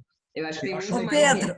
Pedro, deixa eu aproveitar esse gancho, que é assim, nós estamos nos diferentes modos de existência e de percepção, né? E também nos interessa aqui o Lautec. E vocês, porque é uma presença, né? Também, vocês também no Lautec trabalham com presenças instáveis e até presenças virtuais, porque carta é uma presença virtual, porque carro de som, onde você desaparece a personagem, o carro vira personagem, é uma presença virtualizada. E vocês agora acabaram de fazer uma montagem aí no centro de Barcelona, de dentro dos das suas casas, e encontraram uma solução que ela, ao que me parece, vocês vão me dizer agora, vão nos dizer, que a preparação, né, a organização, os ensaios, tiveram algum tipo de mediação, né, porque vocês não saíram das suas casas. Não. Daí, então, se vocês puderem nos falar do Balcão de Brossa, feita agora no confinamento? Sim. Não, só para completar, no Porno Suspense, por exemplo, uma atriz ficava no quarto de hotel e por internet era transmitido lá para o Itaú Cultural, por exemplo, não sei se a Sueli lembra, mas era uma sessão de depilação transmitida num telão lá no Rumos, uma das cenas. Mas todas as presenças virtuais, Amáveis, eram com vistas ao acontecimento ali, naquele momento, corpo a corpo. Então, tem presença mediada, tem presença virtual, mas tentando influenciar uma situação ali, daquele momento. Não sei se entendeu isso? Então, usa as cartas, mas eram cartas que levavam a um momento de encontro. O carro de som era para ver o líder. O autodrama não. O autodrama, sim, os atores saíam do carro para... É verdade. Sim. Quer falar do Balcões? Tá, vamos falar do Balcões, então. Bom, o Balcões ele foi criado durante a quarentena. Nós estamos numa praça no centro da cidade antiga, então a arquitetura ela contribuiu muito para que a gente pudesse ter essa ideia e também para que os vizinhos pudessem se tivessem esse encontro, porque aqui todas as noites tem os aplausos, né? Tinham para o pessoal da saúde, então às 8 horas todos saíam nas suas varandas para aplaudir. E claro, aos poucos, né, foram 70 e poucos dias de isolamento radical mesmo, aos poucos os vizinhos começaram a se falar entre si. Oi, tudo bem? Não sei o que, como é que você tá? Ânimo! Vamos lá! Vamos fazer um grupo de WhatsApp. Vamos. Olharam para nós, vocês estão com duas filhas. Nossa, que horrível. Tá com criança agora. Rolaram essas piadas. Então, a gente começou pela arquitetura da praça, a gente pôde se ver, a gente pôde se reconhecer enquanto vizinhos. Oi, eu estou com um vídeo pronto aqui, se vocês quiserem, é só dar um toque. Para passar. Para compartilhar, tá? Pode ser. Querem já? Obrigada, Biscaia. Só um segundinho, acho que... Não, só um pouquinho, então. Vamos pedir daqui um pouquinho, eu acho. Então, a gente começou se formou, então, um grupo de WhatsApp dos vizinhos, em que nós éramos os primeiros 4 vizinhos que estávamos nesse grupo, fizemos uma reunião via Zoom para conversar um pouco do como que a gente poderia fazer esse momento das 8 Ser mais legal do que só aplausos. Ser mais legal do que só aplausos. Falou, isso não foi nossa atitude, foi mais do pessoal que mora mais tempo. É que a gente conhecia uma pessoa, a gente conhece uma pessoa que mora aqui já há 20 anos, então ele, né, ele botou esse desejo, né, de fazer um grupo de WhatsApp dos vizinhos, então todos entraram na missão de pegar o WhatsApp dos vizinhos, e foi formado um grupo com mais de 35 pessoas. 36, por aí. Que... Cada um pegava e incluía no grupo. A senhora daqui do começo da praça, que mora no 4º andar. Daí, vamos bater uma foto da nossa varanda, vamos bater uma foto, né, da vista da nossa janela, vamos bater uma foto de nós mesmos para que a gente possa se ver, se reconhecer. A gente bateu uma foto, né, todos enviaram fotos de si mesmo. E, alguém canta, tá, fulana canta, então que tal amanhã então você canta. Então a gente começou a fazer esse tipo de coisa, até que se instituiu que tem um apartamento aqui perto de nós, que tinha caixas de som, e ele é muito central na praça, então todas as noites a banda fazia música para colocar nessa caixa de som. Fazia uma playlist no Spotify. E a gente ficava ali por meia hora dançando juntos, cada um na sua varanda. E bom, foi muito legal, a gente, né, teve momentos incríveis, a gente fez festa fantasia, a gente fez intervento tipo, tá chovendo, então vai ser só música sobre chuva, a gente falou, vamos todos com nossos guarda-chuvas, então a gente fez essa dança, né, dos guarda-chuvas. Vamos gravar poemas, vamos falar dos trechos de livros que a gente está lendo. Então a coisa foi crescendo, só que em um determinado momento se cansou um pouco e virou só música e dança. E isso já eram, acho que uns 50 dias, né, da quarentena. 40 e poucos. E daí eu e o Pedro, a gente pensou, vamos propor para eles fazer uma peça aqui, porque a arquitetura parece... Os corrales, né, do teatro, né, o século de ouro espanhol, tava, assim, para nós faz tempo que a gente fala, nossa, isso aqui é um corrales perfeito, tudo que a gente estudou na aula de história do teatro, sobre Lope de Vega, Calderón de la Barca, nossa, é aqui. Então, nós já tínhamos essa sensação antes da pandemia, né? Queríamos fazer uma peça nessa praça, né? Mas aí nós percebemos que ao longo de 45 dias nós estávamos fazendo ensaios para alguma coisa, porque tinha música e vários grupos trabalham com música para começar ensaio. Então você bota lá música, as pessoas dançam. Nós vimos procedimentos de ensaio sendo feitos só pelo tédio. Vamos batucar na sacada. O tédio da pandemia provocava as pessoas, então grava poema. Então eram várias coisas que aconteceram, nem foi por nossa direção, nada, que era o tédio. As pessoas não tinham nada para fazer, estavam com essa ânsia do contato, né, de estar em contato com outras pessoas, fica esse vazio. Muita gente mora sozinha, então não tem ninguém, não vê ninguém, senhoras que não podem ver a família, então acho que teve toda essa situação, de novo, a situação ali, não só a situação, mas os ensaios já tinham sido feitos, as pessoas já tinham, né, trocado muito conhecimento sobre si mesma, cada uma, que nem passava pelo nome, né? A gente nem sabia o nome a senhora do 4º andar mandou a playlist dela para tocar hoje. Nossa, que música brega que essa senhora escuta, meu Deus, né? Então tinha essas coisas assim. Mas daí a gente resolveu propor para o grupo, a gente achou que seria melhor ir devagar, então a gente falou, olha, tem gente que se interessa em fazer uma leitura de algum autor do século de ouro espanhol, para que a gente faça uma leitura dramática um dia. E se formou um grupo de 12 vizinhos, um subgrupo, a gente formou um subgrupo. E conversando por ali, a gente percebeu que eram pessoas que estavam muito abertas e muito disponíveis.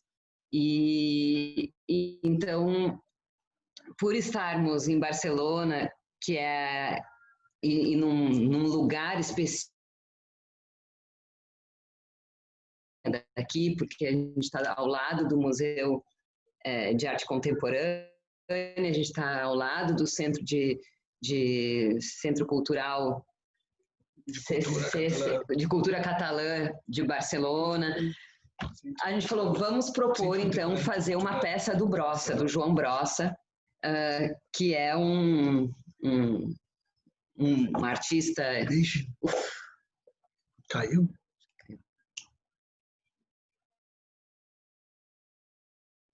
A gente está vendo vocês, mas não está conseguindo ouvir. Luana, se estiver ouvindo, quem sabe pausar o... Eles caíram um instante. Quem Você sabe quer que eu aproveitar para coloque pôr o o vídeo? vídeo e eu converso com eles aqui por WhatsApp. Tá bom, enquanto isso eu vou botando aqui. Caiu tudo. Alô? Oi, voltou? O Biscaia está colocando, eu estava entrando em contato com vocês pelo WhatsApp e ele está colocando, daí vocês já voltam. Biscaia está sem som. Que horas que parou, vocês lembram? Quando cortou a gente? Faz bem pouco tempo, já retomamos, espera aí.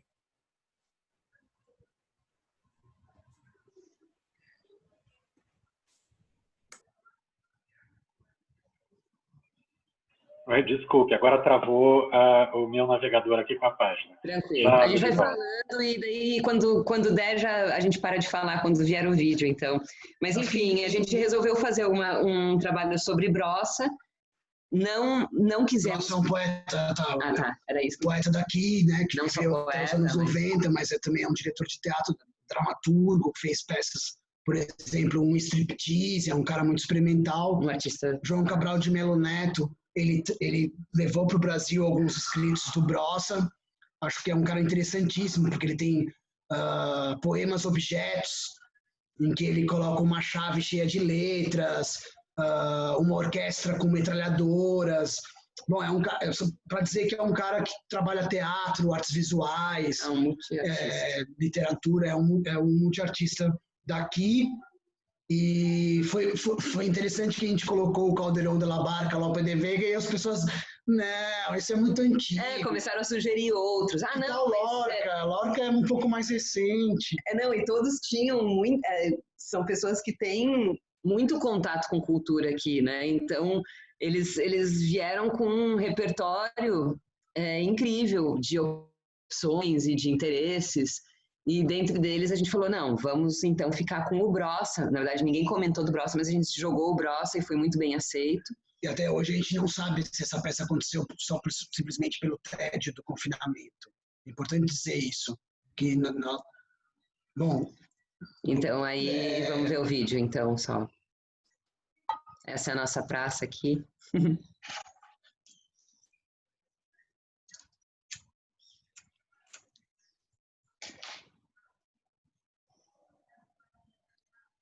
E tá sem áudio. Que massa. O áudio não está passando. O áudio é tão importante. Vou tentar deixar alto o meu volume aqui, para tentar pegar pelo meu microfone, então.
acontecer.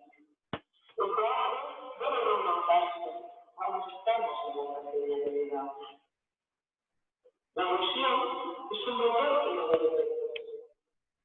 La magia debe entenderse como una necesidad de cambio. Un sueño no debe colorearse. Para el creador, el azar es un factor importante. A la pobreza de la limitación opone un montón de posibilidades. El absurdo debe reinventarse y a la realidad sobre todo la vida humana. Pero solo un punto de partida, no de llegada. Lombroso, diciembre de 1960.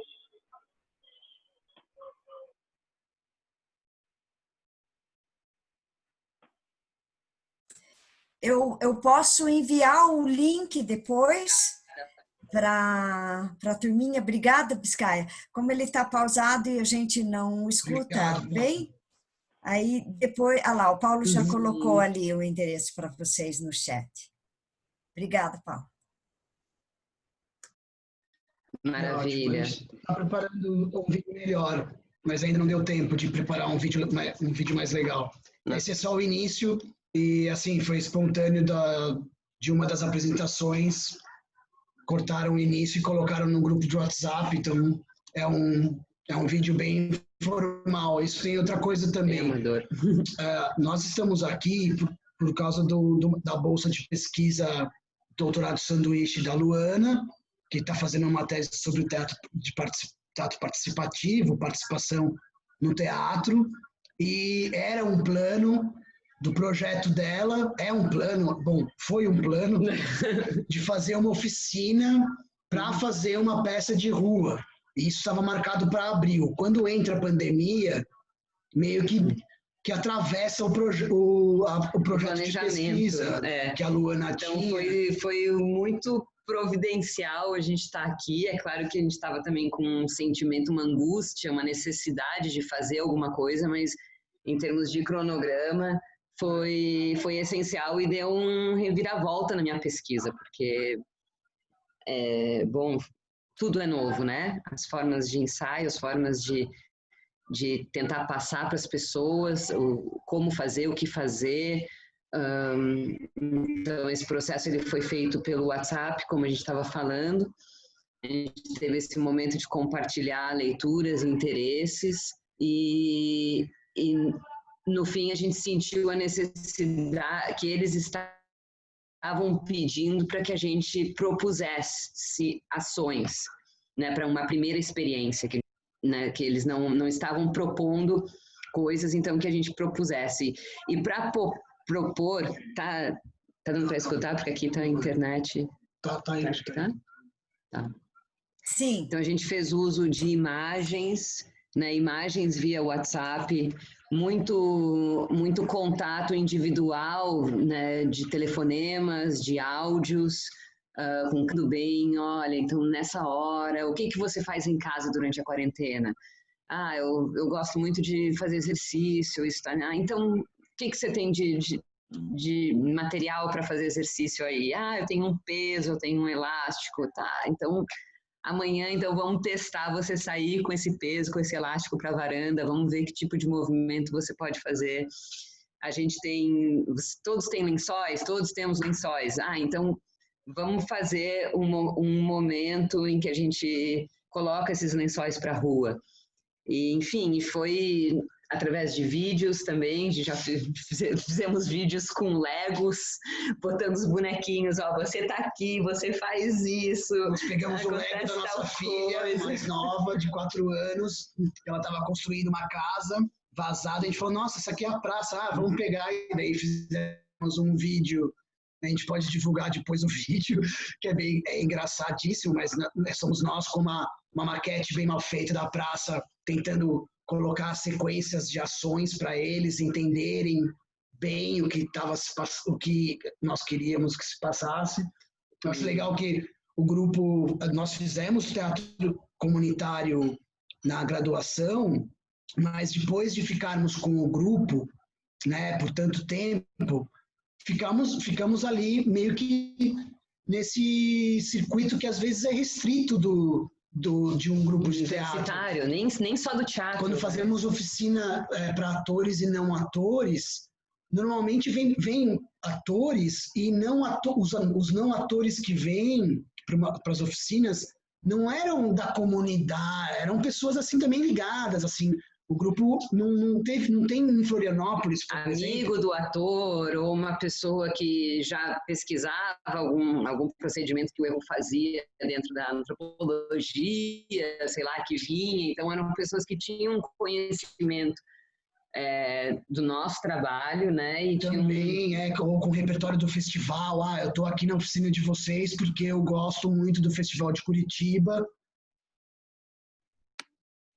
Que se colocou aqui para nós era algo que resgatou, algo que resgatou diversas práticas que fizemos na graduação, de ir para uma comunidade e propor um exercício e ficar numa vivência, por exemplo, que fizemos no MST no ano 2002, que fomos num assentamento sem terra e fizemos ali 7 dias uma prática com o pessoal do acampamento, né? E aqui nós resgatamos uma série de procedimentos que nós tínhamos abandonado, de falar com uma senhora de 92 anos que ela não podia ficar parada assistindo, que era uma coisa assim que teve que ligar para ela, falar cheio de dedos, olha, a senhora tá lendo muito bem, o seu texto está saindo ótimo, mas não dá para você ficar assistindo a peça ao invés de fazer a ação que nós estamos tentando propor para você, por favor. Mas eu não gostei da ação. Então faz qual a ação que você queira. Eu quero ficar puxando peso, né? Não, ela se maquiava. Eu quero me maquiar, tá bom, então pode se maquiar ao invés de limpar a sacada. Então também tem todo um desprendimento que nós havíamos nos esquecidos por trabalhar muito em grupo e com pessoas do teatro especificamente.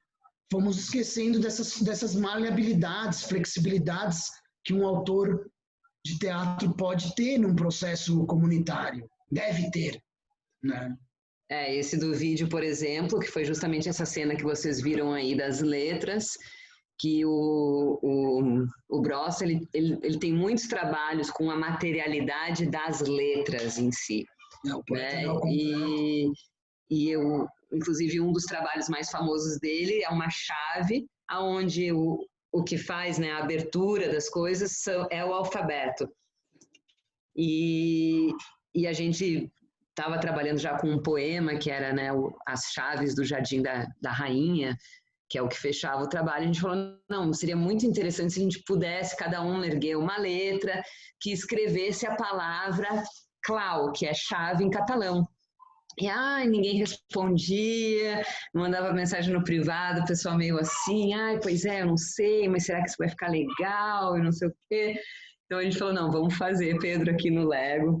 Então a gente, né, fez e no final foi uma das cenas que a gente mais gostou e que eles mais gostaram, porque também trabalhar com não atores, mesmo para nós atores, né, é tão bom se sentir livre para improvisar e a gente ficou muito preso, a gente sentiu eles muito presos nos textos do Brossa, especialmente nos poemas do Brossa, onde cada palavra é muito importante para a ideia geral.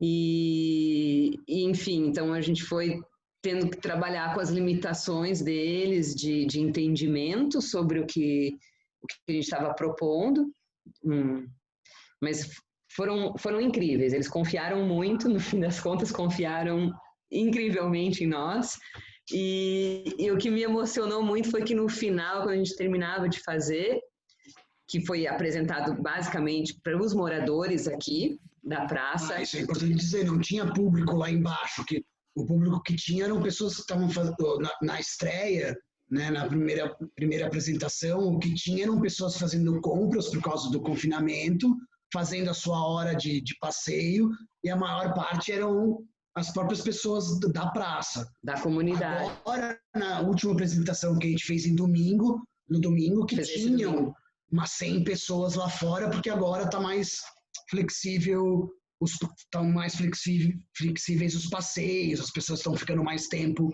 nas ruas. Então, daí que a gente teve mais público mesmo, assim. Eles mesmos ligaram para os amigos, avisaram amigos, então percebemos ali que tinha muita gente convidada que antes não tinha. Então foi mudando um pouco.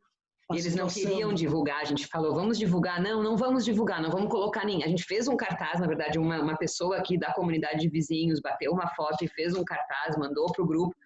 Só que eles falaram, né, no grupo de 10 da peça, de 12, é que nós dois mais 10, a gente chegou à conclusão que seria melhor não divulgar o dia e o horário. Por causa para evitar multa, sanção, porque ainda é proibido. Agora liberaram um manual de como fazer eventos ao ar livre. E é uma coisa assim meio que impossível de fazer, porque você tem que botar estações de álcool gel, você tem que trancar o lugar. Você tem que ter contagem de pessoas. Fiscais de proximidade, de corpo. É uma loucura. A prefeitura liberou um manual para ter eventos culturais ao ar livre. É um manual assim que não tem a mínima estrutura para fazer. Então, é essa forma clandestina que a gente começou a entender que no meio, que era um teatro puramente clandestino, foi difícil de entender. Não foi no começo, isso aqui vai ser clandestino. Num certo momento a gente achou que podia divulgar. A gente queria muito, e daí eles que falaram, não, peraí. Vocês são loucos de divulgar, não pode, vai tomar uma multa aí de 1.000 euros, de 1.000 a 30.000 pode ser a multa, então é uma coisa assim. Mas né, na apresentação que a gente fez há 4 dias atrás, né? Não, domingo, 2 dias atrás, a gente percebeu que eles falaram isso, mas eles chamaram muita gente para vir. Mas o que eu ia dizer que me emocionou muito foi quando a gente terminava de apresentar, nas 4 apresentações que nós fizemos, chegava na cena final e eles mesmos puxavam o aplauso e se autoaplaudiam e a gente, né, e todo o elenco entrava nesse aplauso junto com o público, mas normalmente era puxado por algumas senhoras que estão no elenco aqui. Então foi uma felicidade para eles participar disso e emocionante de ver a importância que foi, né, para essa praça, para essa comunidade, a gente ter feito essa prática. Eu acabei de defender uma tese sobre estratégias de teatro de rua. Eu defendi dia 2 de março e a Barcelona entrou em confinamento dia 12, né, dia 15 de março. E na minha tese eu coloco que não coloco assim ipsis literis, mas a grosso modo a tese é colocada como habitar a rua para fazer teatro de rua, que estratégias que você usa para pisar na rua e começar um processo teatral. Trato das 8 estratégias, observação. Então, nunca pensei que uma peça de rua poderia ser feita sem pisar na rua, por exemplo. Sem conhecer o elenco. Sem se conhecer. Assim, quebrou a própria tese, quebra um paradigma. Eu não imaginaria uma peça nem de teatro comunitário sem as pessoas se olharem e saberem o nome, né? No teatro a gente tem esse exercício lendário que é vamos decorar o nome de todo mundo, cada um fala um nome. E até hoje tem pessoas nesse grupo de 12 que não se conhecem. E mesmo que não se conhecem e estão atuando juntos ali, que só se conhecem por WhatsApp, pela presença virtual. Não, e conhecem as suas silhuetas, né? Se veem, mas eles se veem à distância. E foi muito curioso que teve um senhor aqui da praça que eu entrei em contato com ele e falei, olha, tem gente que está querendo se encontrar após a apresentação ali na praça. E ele me disse, olha, eu não queria, porque acho que vai estragar um pouco a magia. Vai estragar um pouco a magia desse processo. E tem uma das atrizes, nós conhecemos agora no domingo pela primeira vez, e ela tem 2 metros quase 2 metros de altura, só que lá longe ela parecia bem menor. E eu falei para a Luana, a primeira coisa que eu falei quando eu cheguei em casa, se eu soubesse que ela era tão alta, eu teria proposto outros tipos de ações para ela fazer lá de cima, né? Porque ela é assim, daí você vê essa coisa do perfil corporal, então nem isso a gente tem. Eu não sei como é que a senhora como é que ela se move. Então, talvez a gente propunha que ela limpasse o balcão. Talvez ela não limpou a sacada porque ela não se move muito bem. E a gente nunca viu ela andando na rua. Então, tem essas rupturas de paradigmas que o trabalho talvez seja muito experimental, o trabalho não tenha muito futuro além da pandemia. Isso é importante falar que ele está contextualizado, ele é desse contexto pandêmico, do confinamento, que, assim, temos certeza que na fase 4, quando as pessoas saírem do confinamento, eles não vão ter mais tempo, talvez, de fazer, ou nem vontade de fazer a peça, mas que quebra paradigmas. E talvez daqui para frente nós possamos fazer maneiras teatrais que não estejam ligadas à tela, mas que possam romper outros paradigmas que nós tínhamos, por exemplo, esse de se conhecer antes de fazer uma peça. Sim. Por exemplo, vários momentos da cena, eles não se escutam. Tem pergunta? Não. Eles não se escutam. Quem escuta é uma pessoa só, que escuta e libera a outra que não está escutando o que o outro está falando. Então, esse teatro sem se escutar, para nós, era uma coisa assim, impossível, atores não se escutarem. Mas como é um espaço enorme, que nós nunca trabalhamos com esse raio, né, tão grande, nós pensamos, não, pode ser um efeito dominó. Então, também tem uma maleabilidade da cena, que não é uma cena que um fala e o outro já dá o texto. Nós abandonamos aquela certa imediatez do diálogo. Não, tem pausa, tem buraco mesmo, porque o outro precisa escutar lá longe.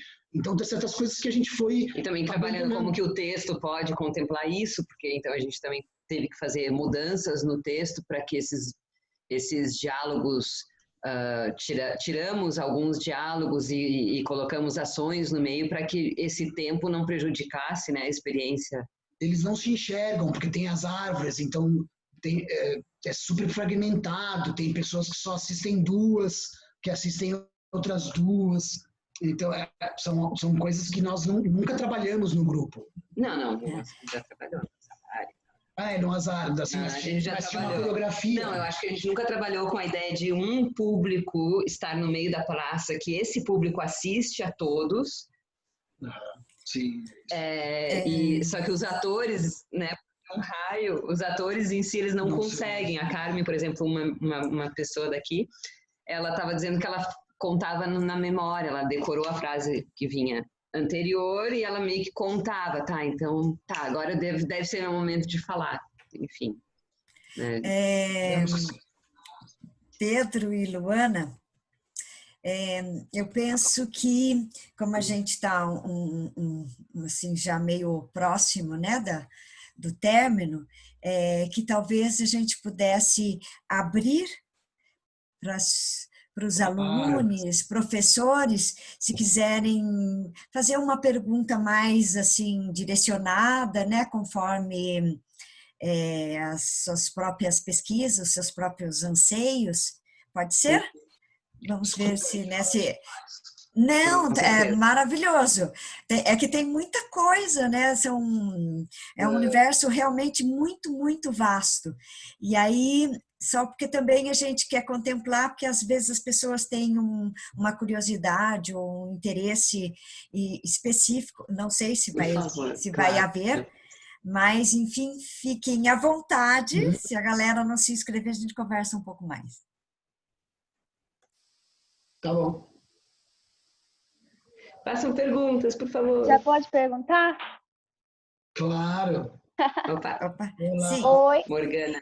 Aqui é a Nathalie, ou Morgana, também como quiser. Eu gostaria de saber sobre o que vocês falaram lá no começo, sobre as peças que vocês fizeram antes da pandemia, né? Como que era essa questão do público? Vocês chegavam e começavam a fazer as apresentações ou tinham uma divulgação, ou como que funcionava, assim? Porque eu fiquei pensando que vocês falaram do teatro invisível, que muitas vezes o público estava lá, eles não sabiam o que estava acontecendo. Nesse momento, não tem divulgação, né? Mas e aí? Conta um pouquinho. Essa pergunta é bem importante. É muito mais... Nós costumamos, sim, divulgar o nosso trabalho, Mas a gente sabe que as pessoas que circulam o centro, em sua maioria, não são pessoas que estão atentas às divulgações. Então, as cenas, elas são pensadas para receber um público que veio convidado e, a partir desse momento, começar a diluir as fronteiras desse ambiente, desse ambiente criado de atores e públicos. Então, começamos a caminhar pela cidade, ou ficamos ali o dia inteiro, né? Então, diluindo essa convenção cênica, diluindo essa relação do ator com o seu público, para que as pessoas, para que a gente pudesse entrar em contatos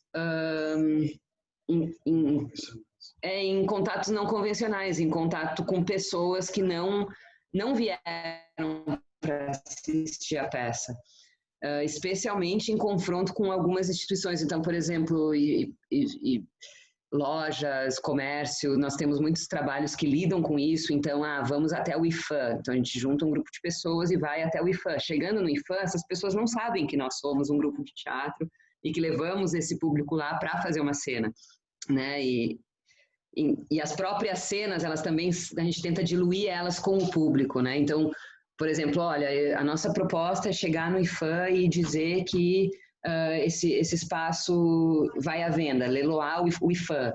O que você sugere? Eu sugiro que, ao invés de a gente leiloar o IFAM, a gente faça revistas, a gente seja revistado dentro do IFAM.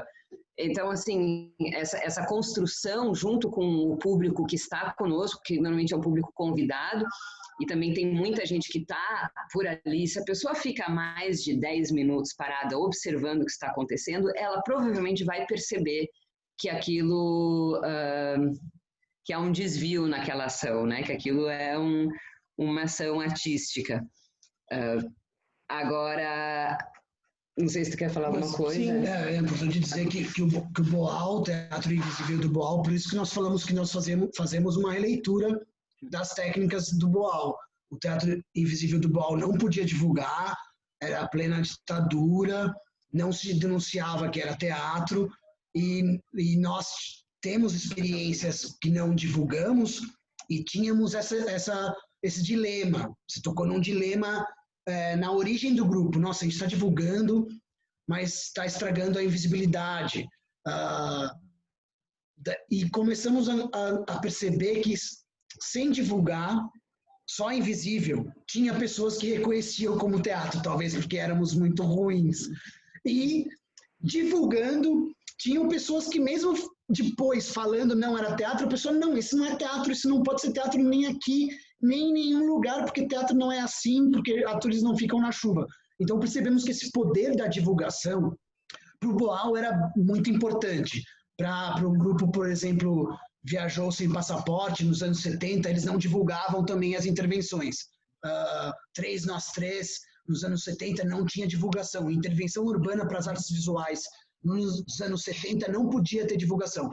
Mas, na nossa prática, a divulgação não impede tanto a invisibilidade. Porque justamente ficamos viciados, assim, obcecados por essa diferença entre pessoas que chegaram ali por algum contato com divulgação ou por algum reconhecimento de alguma convenção, e pessoas que ainda não. Essa diferença entre o público não homogêneo, é público. Não, tem pessoas...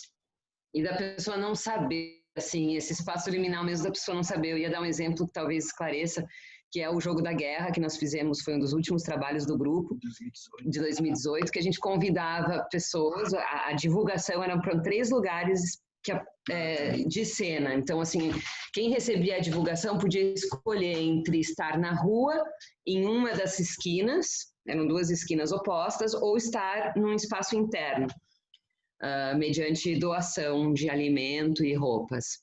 Nessas esquinas, eu vou falar mais da minha situação, porque eu era uma das atrizes que estava na esquina. Quando o público chegava, a gente falava, olha, eu fico muito feliz que você veio, me ajuda aqui a carregar. A gente começava a fazer uma barricada de lixo. Então, por exemplo, estava passando alguém, pegando o lixo da rua, botando no meio da rua para fazer uma barricada, essa pessoa já não tem tanta certeza que isso é teatro. É um lugar um lugar liminal. Então, essas pessoas se reuniam, né? Eu vim assistir uma peça de teatro. Ai, que bom que você veio, porque eu não sei se você está se sentindo como eu não aguento mais não fazer nada. A gente chamou vocês aqui porque a gente precisa estar juntos. Quais são os lugares por aqui que a gente poderia atacar? O que você trouxe aí? O que você tem na sua bolsa? As pessoas começavam a tirar, eu tenho minha carteira, eu tenho um dinheiro, eu tenho um cartão de crédito, eu tenho uma garrafa d'água. O que a gente pode fazer com essa garrafa? Para onde que a gente vai? A gente juntava as pessoas e ia para esses lugares. Então, nessa que foi do banco, que a gente falou de fazer xixi, de cuspir, de tirar pedra do chão. Eu tenho um martelo, então vamos tirar uma pedra do chão. E as coisas vão se moldando. Então, o público que está passando também, que vê aquele grupo de pessoas reunidas discutindo, onde a gente vai... mas eu vim aqui assistir uma peça de teatro. Não, mas a gente vai fazer teatro também. Então, a gente pode fazer teatro, só que a gente tem que fazer alguma coisa além do teatro. Então, esse lugar é um lugar que a gente gosta muito de trabalhar e que a gente considera que tem muitos momentos em que isso se torna invisível. Talvez seja mais nesse sentido. De repente, para complementar uma outra pergunta da Sueli, talvez uma live no Instagram vai impedir esse lugar interessante que nós gostamos de estar. Porque vai estar ali escrito, não sei, só pensando agora, talvez colocar numa live perca a invisibilidade e essa diferença de público que nós gostamos.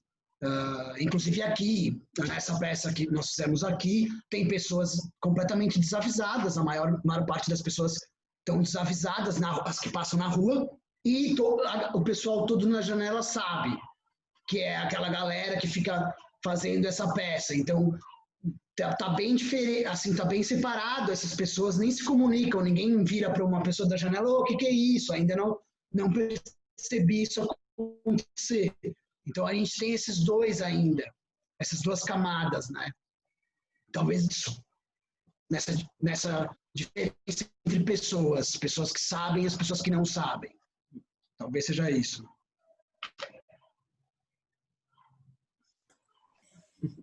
Mas alguém quer fazer uma pergunta? Fique à vontade. Não sei, só lembrando também, antes que alguém faça, a primeira vez que nós usamos carro de som, acabei de lembrar, eu me meti no porta-mala do carro de som e filmei sem parar a reação das pessoas. Eu queria ver o carro passando e as pessoas olhando. Eu estava querendo muito saber o que acontecia naquelas 2 horas do carro de som. E depois de usar o carro de som, começa a ter um desprendimento. Não vou fiscalizar tudo que está acontecendo com aquele carro de som. Acho que tem também esse desprendimento de não controlar tudo que está acontecendo, tudo que as pessoas sabem, vem da rua, de não ter controle. Que na sala, no teatro de sala, o controle está mais... Por exemplo, essa apropriação das mídias, né, desses aparelhos de marketing e tal, que eu acho que foi uma das coisas que a gente mais usou, que foram os lambes, as faixas, o carro de som em si. As pessoas, elas realmente ficam muito confusas, porque na hora que elas veem um flyer que anuncia a chegada do líder, e na sequência elas escutam um alto-falante, né, um carro de som passando, venha, participe, faça parte da história, e pichação nas paredes, no banheiro, ministência nos telefones públicos, né? Então a gente tentava criar toda essa estrutura de outras mídias que pudessem favorecer justamente esse espaço desconhecido, assim, mas será que é verdade? Mas é uma peça, mas eu ouvi falar que é uma peça, esse, enfim, o líder, não, mas estava pichado, não pode ser, não, eu vi um carro de som passando, tentaram bater na minha porta, botar o flyerzinho, né, ou seja, essa confusão mesmo do que é.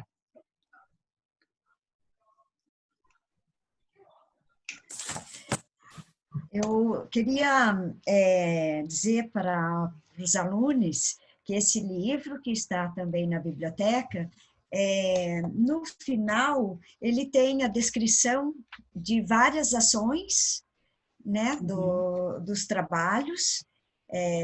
Tem uma entrevista que eu gosto muito, que é o Grupo Erro, entrevistando o Grupo Erro, que é muito divertido. A Luana e o Pedro têm também esse livro, que é Persistência, e esse também eu acho que tem na biblioteca. Além disso, ainda tem esse livro do Jogo da Guerra, que é especificamente sobre esse evento, o Jogo da Guerra. E estão todos ou na página do Erro ou no site do Erro.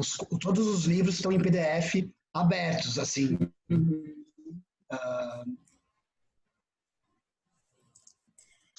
Em PDF. Eu posso mandar os links. Eu posso mandar os links para a Amabilis e ela repassa, que agora acho que vai ficar difícil para achar e tal. Mas assim, na Cultura e Barbárie, que editou o Jogo da Guerra, tá lá no site da Cultura e Barbárie para downloads. Assim, os livros estão todos disponibilizados. Acho que a única coisa que a gente retém são as peças na íntegra. E talvez não é nem por um drama contra tecnologia, porque não fica bom. Não fica bom. As coisas multifoco. Tem multifoco. A gente nunca teve grana para ter 6 câmeras filmando em cada ator. Ou seja, o nosso teatro... Perguntas, gente, perguntas. Deixa eu ver se tem alguma aqui. Perguntas, ponto de exclamação. Pronto. Eu posso falar rapidinho, então? Claro. Nessa trajetória que vocês têm, de tantos anos de trabalho na rua e de contato com o público, vocês acham que existe alguma coisa palpável, concreta, desta relação? Quer dizer, é como se eu me colocasse no lugar do público. O público mudou ou o Erro mudou nesse percurso? Acho que os dois, né? Bom, tem um termo que usamos que é o cidadão normatizador. E sim, aumentaram os cidadãos normatizadores. Cidadãos normatizadores é o que mais tem. Assim, no ano passado tivemos muito contato com normatizadores. E esse cidadão que se acha no poder de até em vários momentos nós ficamos com muito mais medo desse tipo de cidadão ao longo da trajetória do Erro do que a polícia.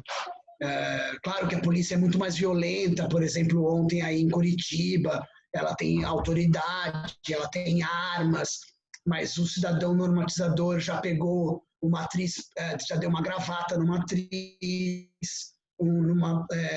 no desvio, aí em Curitiba mesmo. No Azar, nós usamos bueiros, já apresentamos aí em Curitiba também, nós usamos muito tampas de bueiros. Um dia nós chegamos para apresentar e um gerente de uma loja de calçados tinha passado não Super Bonder, Durepox em todas as tampas de bueiros que a gente usava. O cara mapeou. Então isso era muito mais difícil de lidar com esse cara. Isso foi em 2012. E o cara estava ali com o Durepox na mão. Agora eu quero ver vocês abrirem os bueiros aí. Não sei se essa pergunta.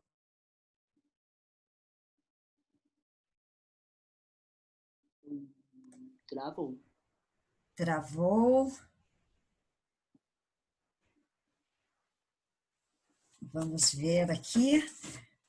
Pedro, Luana. Vou mandar uma mensagem para ela. Desculpa. Aí, voltou. Estou aonde? A gente pode entender que é mais perigoso hoje, não é mesmo? Ou não? Cortou mais ou menos onde? Vocês estavam falando que o rapaz da loja mapeou né? E que ficou mais difícil. Mapeou os bueiros e colou. Mapeou os bueiros e botou Durepox. Então, mas com certeza nós mudamos. Gênio. Cabelos brancos. O erro mudou, porque assim, também tem uma tentativa de não repetir as peças. Então, tem sempre uma tentativa de fazer o que é possível e fazer o que nós queremos. Então, sim, nós mudamos, mas eu queria ressaltar que a quantidade de cidadão normatizador que nós vemos nas experiências aumentou demais. Pessoas que se acham na propriedade de ser autoridade e mandar no espaço urbano. Nem estou chamando de público, porque aí tem toda uma história de falar no espaço, na rua. Eu mando na rua porque o meu comércio é aqui. Eu mando na rua porque eu moro aqui. Então tem muita gente mandando na rua com essa sensação de eu tenho poder sobre isso aqui. Não aquele poder como vocês tinham na rua lá na sede de vocês, que é construir a rua com as coisas que estão acontecendo, sabe? Sueli, aquele poder de eu sou a lei e isso não vai acontecer aqui debaixo do meu nariz, porque e até acho que vai piorar. A minha previsão é que as pessoas tenham armas, e isso pode ficar cada vez mais perigoso, uma pessoa ter arma e fazer alguma besteira. Sim, de uns 2 anos para cá, isso com o Jogo da Guerra de 2018, que é uma peça mais violenta, nós tínhamos esse receio. E se alguém vem com uma arma e fala, vamos, né, sei lá, fazer alguma coisa mais radical, atirar em alguém. Então, isso é uma preocupação, sim. Eu acho que mudou muito esse armamento da população e esse autoritarismo contra o diferente, contra o que está acontecendo, que não é o cotidiano e que não é normal para essa pessoa. Então, é um termo que nós usamos lá desde 2009, cidadão normatizador, e só aumentou esse medo antes era uma piada. Lá vem o cidadão normatizador, e nós começamos a ter mais receio, né? Ele ganhou o espaço público, né? Ganhou. As pessoas do bem. As pessoas do bem. Bem, a gente já está no nosso horário aqui. Eu acho que realmente tem muitas coisas para desdobrarmos depois em conversas, em sala de aula, né, a moçada também pode depois procurar vocês, as informações, enfim. Legal. A gente tem um canal de YouTube que tem vários vídeos, e ali talvez dê para ter uma ideia um pouco melhor. E quero agradecer, em nome do Colegiado de Artes Cênicas, imensamente a disponibilidade de vocês estarem aqui. Teria, né, se a gente tivesse um super tempo, de falar de situar mesmo algumas peças, alguns eventos. Eu já falei para vocês, eu adoro churrascão 1, 2, 3, 4 e 5, que só para a moçada saber, eles preparam todos os apetrechos de um churrasco, com carne, bebida, e saem oferecendo esse churrasco, até que encontre alguém que aceite fazer o churrascão na sua casa. E tem os personagens, né, que é quem assa o churrasco, tem o garçom e assim por diante. Enfim, é uma felicidade. Acho que esse lugar da presença instável nessa discussão é exatamente para a gente contemplar diversas formas de pensar a pandemia antes, o durante e o após. E foi muito incrível que vocês tenham trazido algo para a gente feito aqui na pandemia. E antes de encerrar, o Carlos quer passar os recados. Fala, Carlos. Oi. Primeiramente, queria muito agradecer a presença de vocês dois. Pedro e Luana, muito obrigado por comporem o nosso movimento aqui da FAP. Eu só queria divulgar a programação da semana para o pessoal, então vamos lá. Amanhã a gente vai ter, quarta-feira, um encontro com o Armazência de Teatro, com Paulo de Moraes e Patrícia Selonck, às 14 horas, que vai ser mediado pelo Paulo Biscaia. Na quinta-feira, a gente vai ter uma prática com a Luciana Baroni, uma prática somática dos estudos dela da Body Mind Century. E na sexta-feira, a gente vai ter o Dureusa Creusa, que é um espaço para a gente debater entre alunos, entre professores e convidados também. Vai ser uma curadoria encruzilhada com o tema transgressivas. E, então, os alunos que estiverem aqui se inscrevam, é o mesmo link. A gente tem um Instagram também, Fique em Cena FAP, e com certeza a gente vai trocar muito com vocês dois, Luana e Pedro. Muito obrigado mesmo. Agora eu retorno a palavra para Liz. Liz, se me permitir só um instante, já também adiantando a programação da semana que vem, especificamente do Presença Instável. Na semana que vem a gente vai ter outro Bom Filho a Casa Torna, o Marcos Davi Stoyanagel, nosso ex-aluno e ex-colega, agora professor doutor da Universidade de Boulder, no Colorado. Ele vem aqui falar para a gente um pouco sobre a pesquisa dele, fazendo uma interseção com o tema. Aqui a gente deu o nome de Performance, Política e Presença. Então, ele vai falar um pouco sobre a construção de grupos em outra era, 10 anos atrás, e fazendo a comparação com hoje e como que todos os eventos políticos e sanitários estão interferindo com nossa realidade de construção de grupos teatrais. Então, Marcos Davi, semana que vem, nesse mesmo horário aqui. Obrigado. Luiz. E a Luana e o Pedro devem conhecer o Marcos Davi, né? Que Sim, de vários carnavais. Por causa do Hemispheric, né? Também, de performance. Então, fica super bonito, porque são presenças muito diferentes. Vocês são muito bem acompanhados aí. São presenças muito diferentes e muito incríveis, mas que se conversam, se gostam, se cruzam nesse mundo. E, queridos, desejo toda boa sorte para vocês aí nos processos. Tenho certeza que vocês vão dar jeito de fazer muita cena, muito evento, muito acontecimento. E a moçada escreveu aí no chat, dando um retorno para vocês de agradecimento. Legal. E é isso. Muito obrigada. Bons dias aí na Barcelona.